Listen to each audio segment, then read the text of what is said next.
Now I'm going to introduce you to the second most important guy. At least let me check on my notes to make sure I've not gotten too far away from where I want to be.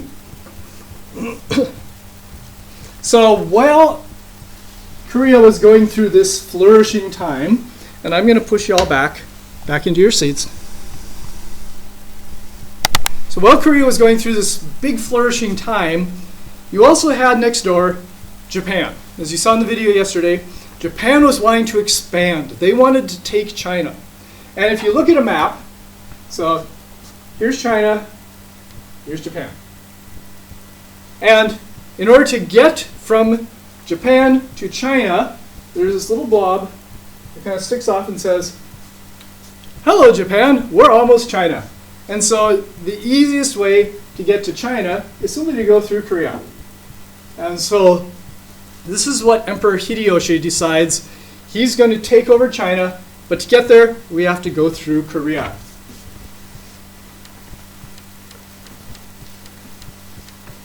So, Japan attacks in 1592.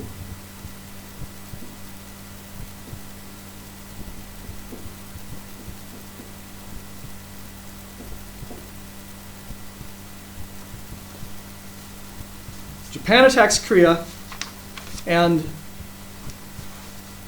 now we're introduced to a person who is one of the great folk heroes of Korea, and let's see if you can read what his name is. So his first name is this.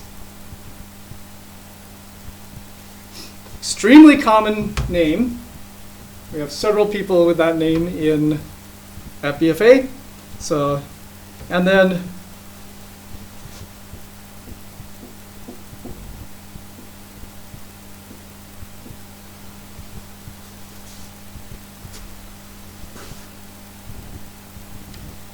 all right, look that up. If you know Korean, yeah, you've already got an advantage. So we call him Lee Sun-shin.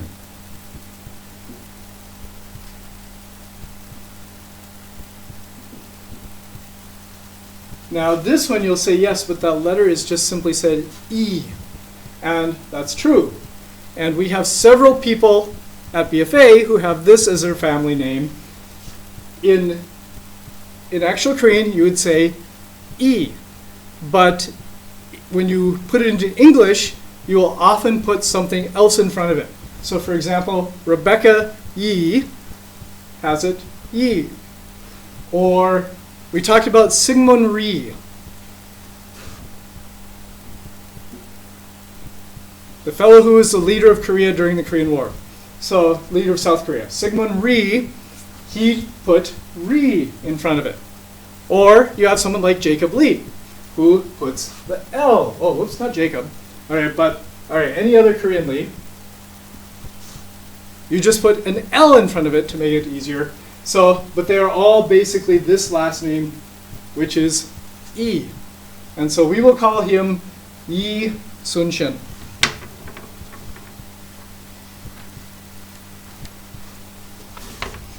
So, Lee Sun-shin was a Navy admiral. He was brilliant. He was very, very skilled. And so Hideyoshi, so what do you know? Let me look at your notes. Make sure I get on the right. We're following along here. So, so he defeats Hideyoshi at sea.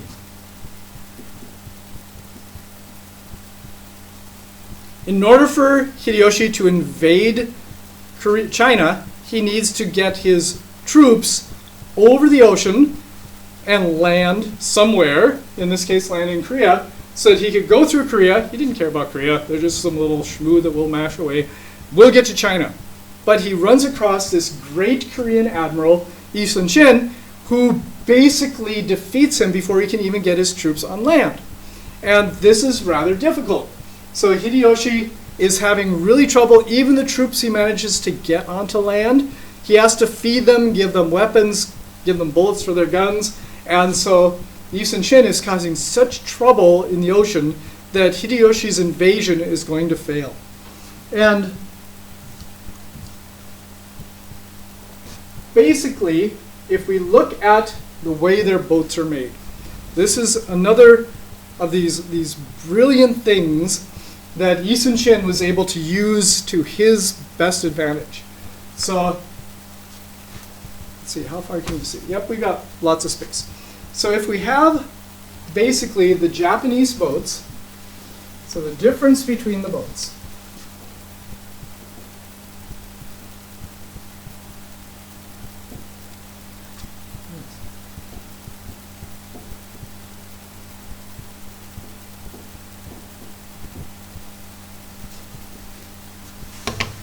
So first we have the Japanese ships.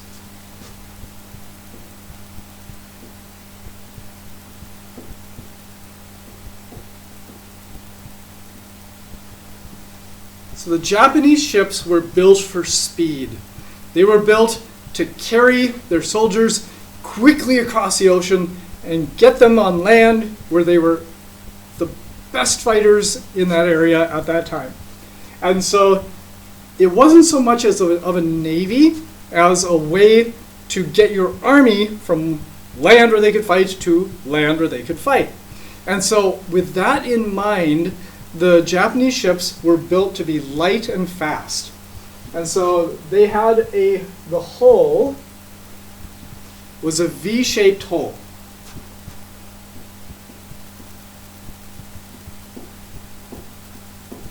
So here's the water, for example. And this would allow them to cut through the waves. They could go fast. They had a pointy front. They had a deep, narrow that would allow them to slide through the water, go in a straight line, and they were lightly built.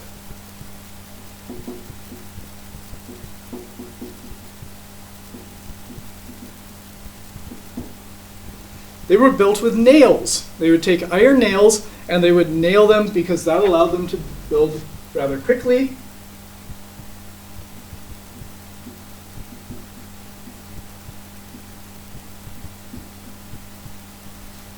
Because these weren't Navy fighting ships, they weren't expecting to get into a battle where they would, like, their ships fight another ship. They only had 1 or 2 cannons.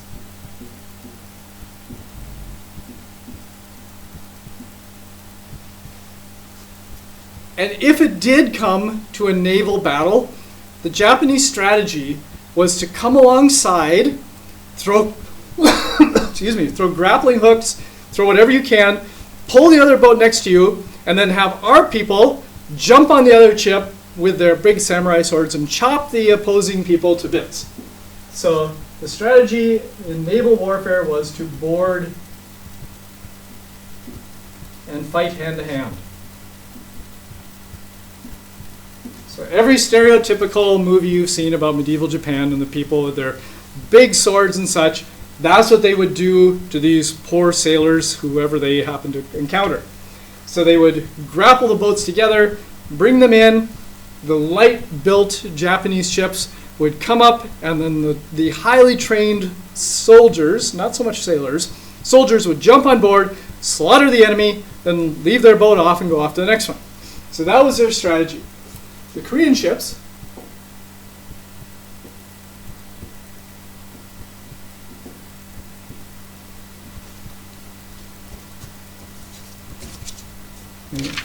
and so here we have another thing. See if you can figure out how you say this.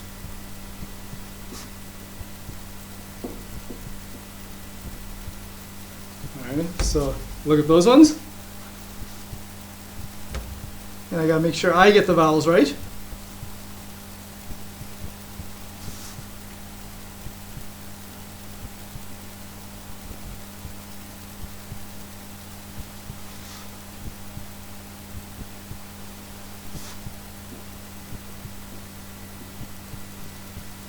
Right, this is a Korean word for battleship, Panuksan.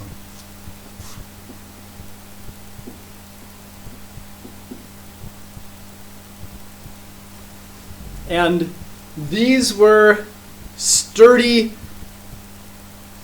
ocean-worthy, but really, really slow battleships. So they were heavily built. Or actually, we start here. They had this U-shaped hull.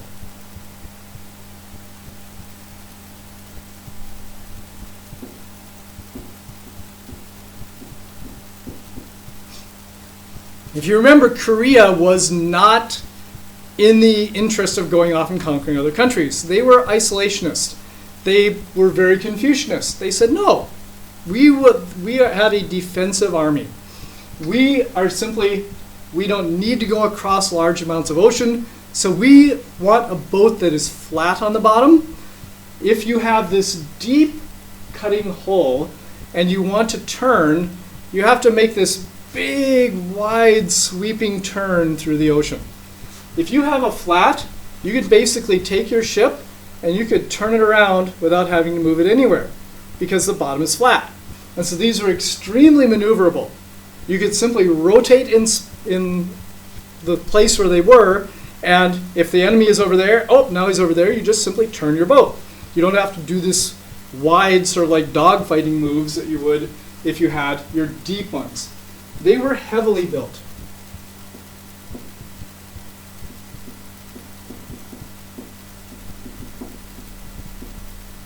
They were sturdy. They didn't have to float like little ducks across the ocean. They could just simply sit there like a turtle and, yeah, you're not going to move us. They used wooden pegs.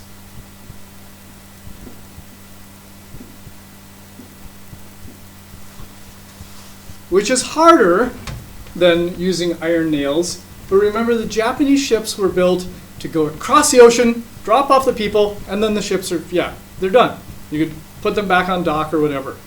The Korean ships, they were meant to stay in the water and to patrol and defend. If you leave iron nails in the water for a long time, the iron will begin to rust. And the nail, the diameter of the nail will shrink a little bit, and the planks will get kind of loose. The boat will start to leak.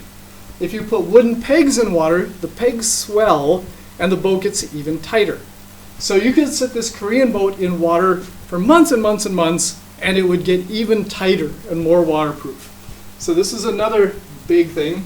Because they were heavily built, they could have up to 12 cannons.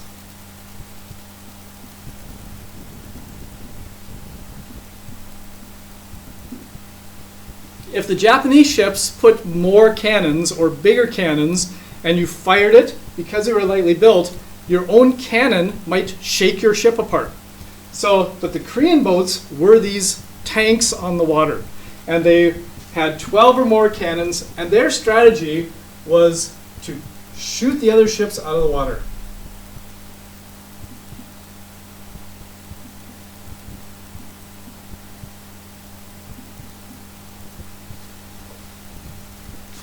The Japanese come in and they say, oh, look at that. There's these little Korean boats. We'll go get them. And so they come swooping in, and they're hoping that they'll be able to throw their grappling hooks. And before they even get near the Korean ships, they're suddenly hit by 6 cannonballs from that side of the ship. And because they're lightly built, it shatters apart, and all those beautiful samurai swords go down to the bottom of the ocean. And so this was basically the Korean strategy. And Yi used this to great effect. He knew where all the rocks and islands were around the Korean coast. And the Korean coastline is full of rocky reefs and hidden treachery things. If your boat only goes down this far, you could have a rock that is 10 feet under the water and go over the top of it. If your boat goes deeply into here, you're going to get in trouble if you go over shallow rocks. These guys could just float over the top of it. Let's say that you have these boats and you're up close to shore and the tide goes out. And your boat just goes boom and sits on the bottom. When the tide comes back in, your boat just floats. If this boat gets trapped where the tide goes out, it'll go up, okay, and then it'll tip over. Then when the tide comes up, it's sunk. So they had the advantages of using their local coastline. Yi Sun-shin knew his area perfectly. He knew, oh, okay, the Japanese are attacking over here. If I draw them into this area, they won't be able to use their techniques. We'll come in from the sides, we'll pop our guys out from behind this island, and we will slaughter them. And he did. And Hideyoshi was getting really frustrated. What do I do about this guy? I can't defeat him at sea. But, as per any good Korean drama, you have a traitor. And so, Hideyoshi finds someone who's willing to get Yi in trouble. And how it works is that this person who was a Japanese agent, basically, was working high in the government. And he would feed the ruler these reports. And one of the things he did is he told the ruler, oh, guess what? He was actually a double agent. I have heard that the Japanese are going to attack over here. And so the ruler was like, oh, well, tell Yi, because he needs to go there and defeat them. And so the messengers come to Yi and say, Yi, the emperor says, Japanese are going to attack over here. His spy has information. And Yi looked at that and said, there's no way. The Japanese would never go near that place. Their boats couldn't get within 50 miles of the coast. They can't, there's no way that they can attack there. Okay, the spy knew this. The spy knew it was impossible for the Japanese to attack there. And he knew that Yi would refuse, because it's pointless to even go there. But he also knew that Yi refusing would make the emperor mad. And so the emperor says, what? You defy my orders to go and defend that area there? Because if Yi had obeyed his orders, then Hideyoshi would have just come around somewhere else. If he disobeyed the orders, which he did, the emperor can say, ah, you are disloyal. And so Yi was put in jail. So Yi is put in jail.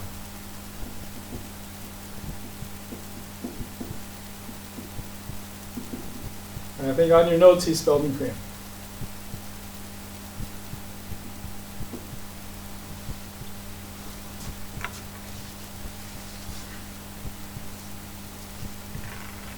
And eventually, all the people who knew Yi said, oh my goodness, Emperor, he's not disloyal, you can't do this. He was actually sentenced to death. They said, you can't kill our greatest emperor, our greatest admiral. And so the emperor says, all right, we'll just make him a simple private in the army. And so from being the best admiral in Korea, he was made this simple grunt in the army, a private. And Yi was like, well, that's what my emperor says, that's what I'll do. So he was basically given a spear and said, go march.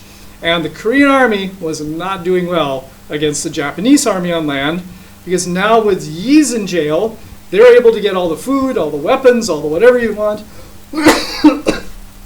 And the Korean army, or the Japanese army, is doing really well during this time. So the Japanese attack again. So the Japanese re-attack.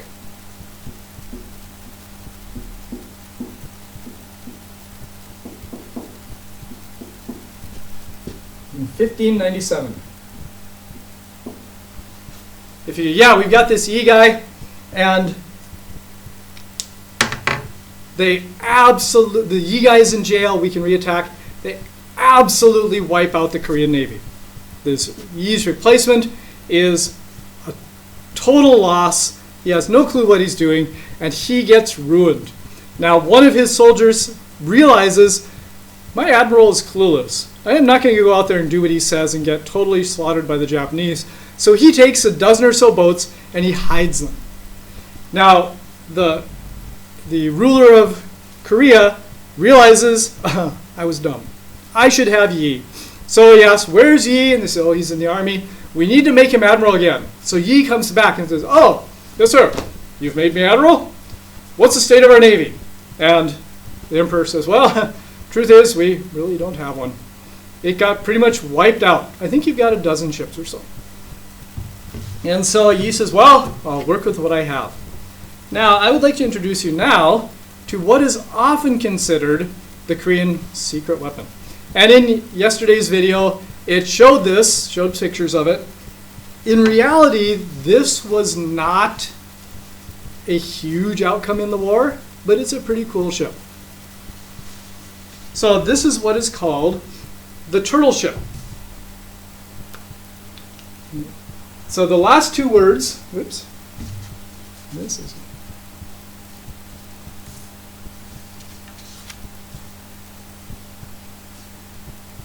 So the word for ship is the same.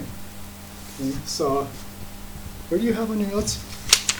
Oh yeah, you have. So the secret weapon.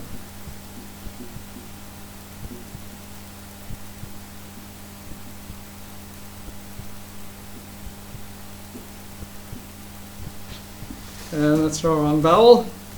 So, yeah. Word for ship is the same, but now instead of being a battleship, this is called a turtle ship. So, let me write it properly.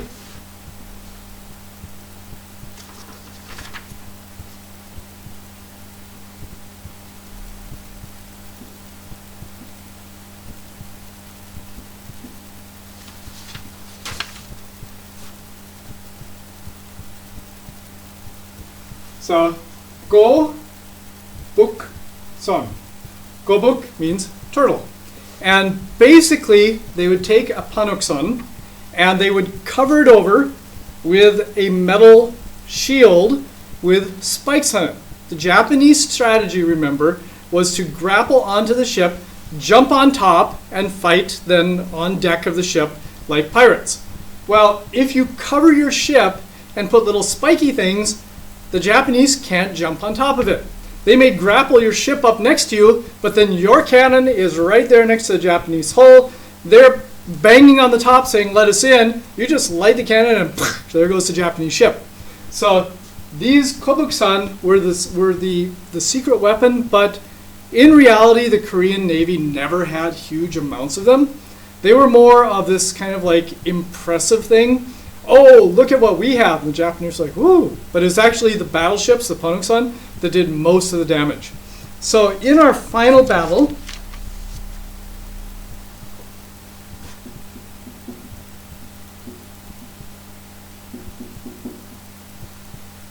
he is released.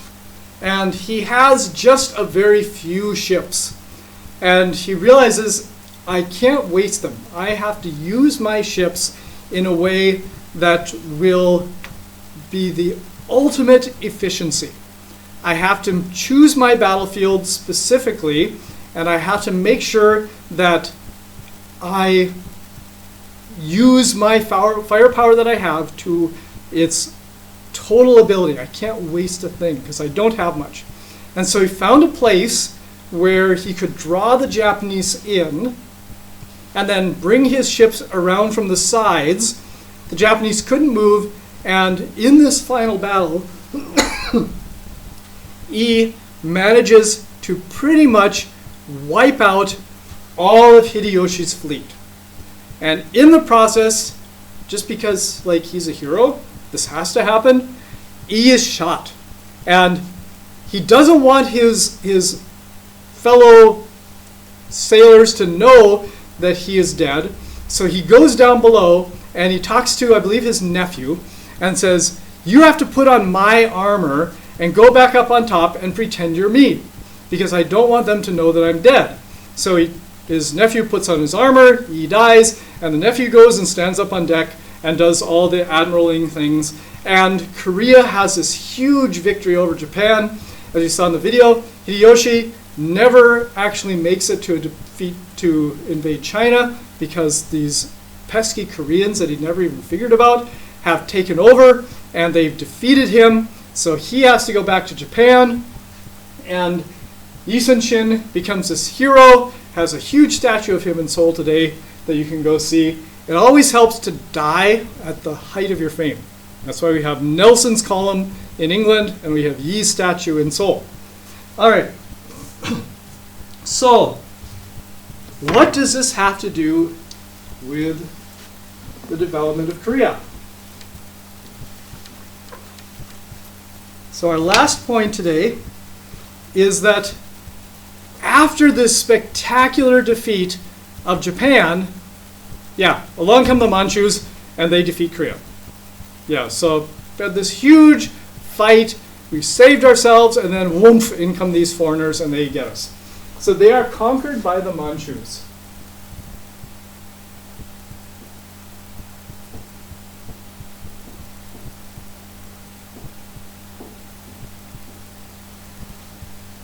So if you remember, the Manchus came in and they conquered China at the same time. They just happened to take Korea because it was there.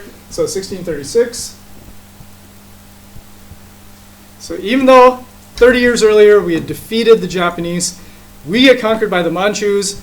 They are a foreign culture. They're not Chinese. They're not Korean. And this began to have people in Korea think, you know what? Maybe we aren't just some little suburb of China. Maybe we are our own people. And so you had these stirrings of nationalism.